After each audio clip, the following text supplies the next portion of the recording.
Alors, un autre moyen de créer des articles, c'est directement via le site web. Donc, on a vu dans un module précédent comment passer par le module vente, mais si on est toujours administrateur de sa maison de jeunes, on peut passer par la gestion de son site web et d'aller sur son site web pour éditer différentes pages. Bon, ici, clairement, encore une fois, c'est un site web de test, ne vous inquiétez pas du design.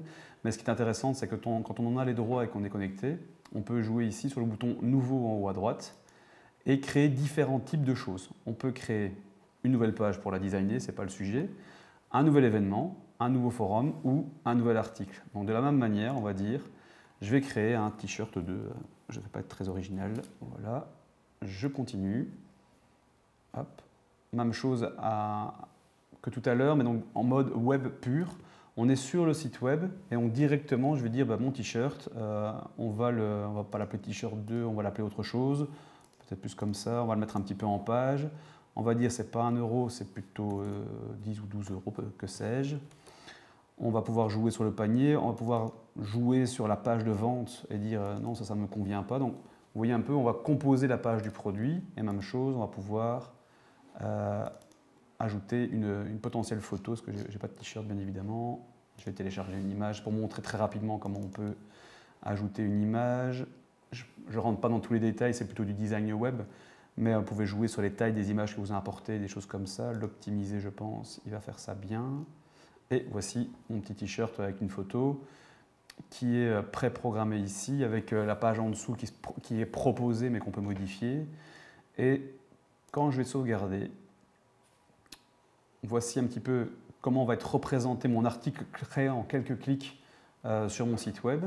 Et vous voyez ici, ce qui est très important, c'est qu'il n'est pas publié. Donc tant que je n'ai pas appuyé sur ce bouton, l'article n'est pas à disposition sur le site web, donc je peux encore faire des modifications. Même chose, je le réédite ou des choses comme ça. Mais une fois que je vais le publier, hop, il devient directement à disposition sur la liste des articles du site. Là, comme si j'étais en production, on fait semblant.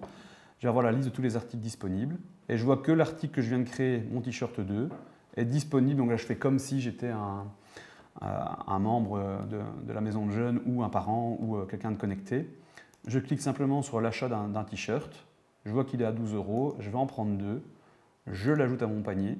Je vois une validation de la commande, donc vérifier la commande, adresse confirmée, on voit l'article, plus ou moins, on peut jouer un petit peu sur ces aspects-là, le supprimer, vérifier peut-être l'adresse de livraison que je n'ai pas mise à ce niveau-là, mais passer au paiement ou envoyer la demande, ce sera un petit peu la même chose. On voit mon total, je n'avais pas d'adresse de livraison, donc il me demande de les compléter, je crois que ça va être embêtant si je le fais un peu, j'ai rien de très complet là-dessus, je tente quelque chose de rapide pour ne pas passer trop de temps. Et donc, on a une adresse de facturation, on a une adresse de livraison, potentielle, encore une fois, ça dépend du contexte, mais un total avec des taxes calculées, et je confirme. Ici, on n'a pas fait de paiement en ligne. Il y a toute une notion qui va pouvoir être un petit peu vue par la suite dans d'autres modules, mais de pouvoir éventuellement payer même en ligne, ici, ce n'est pas le cas. On pourrait proposer ici l'affichage d'une proposition de virement, que sais-je, ou des choses comme ça. On va pouvoir voir ceci. Alors, ce qui est intéressant de voir, c'est qu'une fois qu'un achat a été fait comme ceci, un article a été créé et qu'un achat a été fait, on va toujours pouvoir revenir à notre module vente et voir que l'article, a priori, on doit avoir notre t-shirt qu'on a créé tout à l'heure dans un module précédent et notre t-shirt 2. Donc le fait d'avoir créé un article côté web va forcément créer l'article dans la liste de vente des articles disponibles et qui sont en webshot. Donc on va revoir côté, on avait parlé de ce vocabulaire dans une autre vidéo, back-end et front-end. Donc le front-end, c'était le web, on a créé un article. Dans le back-end, dans la gestion, on va pouvoir aller voir ce que l'article, le détail, comme si on l'avait créé ici en interne. L'article est bien là, il peut être vendu, peut être acheté, il y avait d'autres options. Donc ce que j'ai créé d'un côté, je peux le gérer de l'autre et voir un peu ce que ça donne.